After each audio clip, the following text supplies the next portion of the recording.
کئی دفعہ ہوتا ہے کہ مردہ آ کر کہتا ہے خواب کے اندر کہ یار میں تو زندہ ہی تھا، تو آپ نے مجھے دفن کر دیا، اور پھر جو اس کے ورثاء ہیں وہ کہتے ہیں یار ہمیں نہ قبر کشائی کرنی چاہیے۔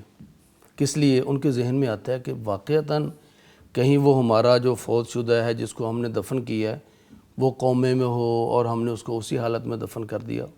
تو ایسی بات نہیں ہے، کیونکہ وہ ایک پروسیس سے گزر کے اور ایک اچھا خاصا وقت گزار کے اور بعض دفعہ ڈاکٹروں کے وہ سارے پروسیس سے گزر کے ہی ہم اس کی تدفین کرتے ہیں۔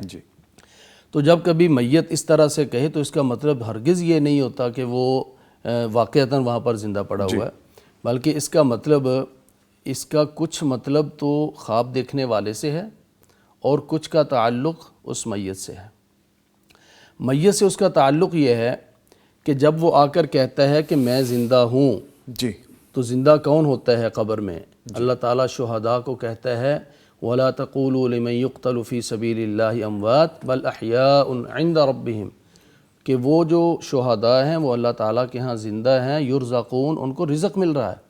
تو گویا کہ جو فوت شدہ خواب کے اندر آ کر آپ کو بتایا کہ وہ زندہ ہے، مطلب یہ ہے کہ وہ اللہ تعالیٰ کے ہاں بہت اونچے مقام پہ ہے۔ اگر کبھی آپ کا فوت شدہ والد، کوئی بھائی، کوئی بہن، کوئی والدہ، کوئی بھی آ کر آپ کو کہے کہ میں تو زندہ ہوں، تو آپ پریشان نہ ہوں بلکہ آپ خوش ہو جائیں کہ اللہ تعالیٰ نے اسے اونچے مقام پہ رکھا ہے۔ اور دوسرا یہ ہے کہ فوت شدہ کا بولنا یہ ممکن نہیں ہے۔ تو اگر کوئی زندہ آدمی کسی فوت شدہ کو اس طرح سے بات کرتے ہوئے دیکھے تو اس کا مطلب یہ ہے کہ ایک ناممکن چیز اس کے سامنے ممکن ہو رہی ہے۔ مردہ بول رہا ہے جبکہ وہ نہیں بولتا۔ تو گویا کہ اس خواب دیکھنے والے کی زندگی میں کوئی رکاوٹیں ہیں، کوئی اس کے کاروبار میں، اگر یہ غیر شادی شدہ ہے اس کی شادی میں کوئی رکاوٹ ہوگی، کاروباری ہے تو اس کے کاروبار میں کوئی رکاوٹ ہوگی، بعض دفعہ وہ کام ناممکن ہوگا، لیکن یہ خواب دیکھنے کے بعد اللہ تعالیٰ اس کا وہ ناممکن کام انشاءاللہ ممکن بنا دے گا۔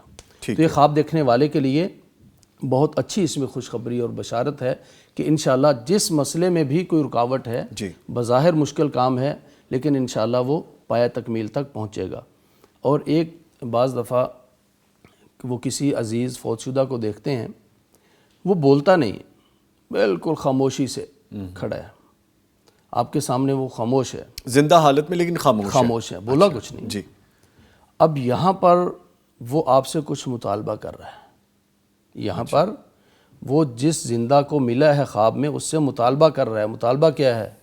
میری طرف سے صدقہ کرو۔ وہ خاموشی سے حسرت کے ساتھ آپ کی طرف دیکھ رہا ہے، اس کی خاموشی آپ سے کچھ مطالبہ کر رہی ہے کہ آپ میری طرف سے کچھ کریں، آپ میرے لیے دعا کریں، آپ میری طرف سے صدقہ خیرات کریں۔ اور اگر آ کر وہ کوئی بات کرتا ہے اور وہ کوئی یعنی کوئی سلسلہ اس نے شروع کیا ہوا تھا، کوئی استاد ہے، کوئی مدرس ہے، وہ اپنے بھائی کو زندہ کو ملتا ہے، اپنے بیٹے کو ملتا ہے، تو وہ آپ سے یہ کہہ رہا ہے کہ جو میں نے کام جاری رکھا تھا، جو میں نے کام شروع کیا تھا، وہ اس کو جاری رکھو، اس کے اندر توقف اور تعطل نہیں آنا چاہیے۔ تو یہ ہے اگر مردہ کو، میت کو زندہ حالت میں دیکھیں، اس کی مختلف توجیہات۔